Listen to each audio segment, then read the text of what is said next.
வணக்கம். நம்ம இன்னைக்கு ஒரு ஈஸி ஹெல்தி தக்காளி சட்னி எப்படி பண்ணலாம்னு பார்க்கலாம். இதுக்கு சின்ன வெங்காயம் ஒரு 1/2 கிலோ எடுத்திருக்கேன், தக்காளி ஒரு 1/2 கிலோ எடுத்திருக்கேன்.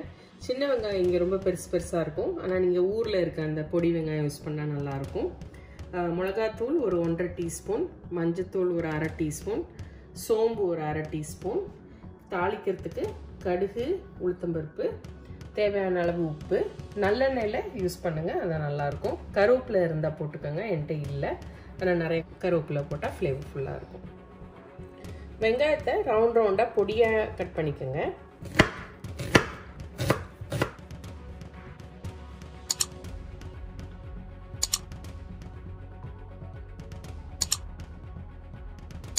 தக்காளியை நீங்கள் ஒரு 4 பீஸாக கட் பண்ணி இதை நம்ம நல்லா மையாக மிக்சியில் அரைச்சிக்க போகிறோம். ஒரு பேனில் நல்லெண்ணெய் ஊற்றிருக்கேன், காஞ்சிருச்சு. இதில் கடுகு, உளுத்தம்பருப்பு சேர்த்துக்கோங்க. நான் சொன்ன மாதிரி கருவேப்பிலை இருந்தால் நிறைய சேர்த்துக்கோங்க, என்கிட்ட இல்லை.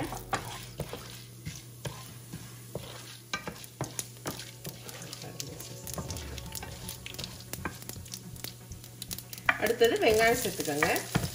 வெங்காயத்தில் லேசாக உப்பு போட்டு வதக்கிக்கோங்க.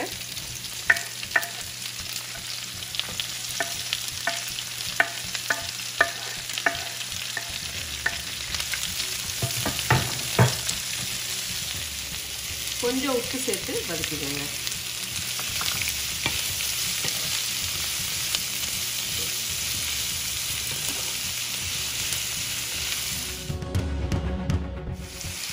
வெங்காயம் இந்த பதத்தில் வதங்கினா போதும், ரொம்ப வதக்க வேண்டாம்.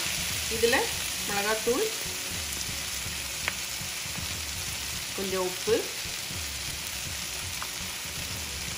மஞ்சள் தூள், சோம்புத்தூள் இது மட்டும் சேர்த்துக்கோங்க. சேர்த்து இதை வதக்கிடுங்க.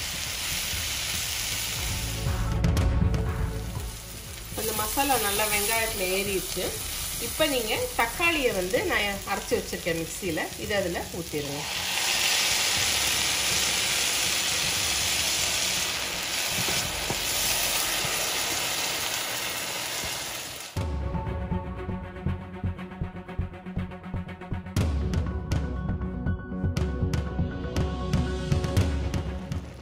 இப்போ இதில் கொஞ்சம் எக்ஸ்ட்ரா தண்ணி சேர்த்து இதை நீங்கள் நல்லா மூடி போட்டு மீடியம் ஃப்ளேமில் ஒரு 10 நிமிஷம் நல்லா கொதிக்க விட்டுருங்க.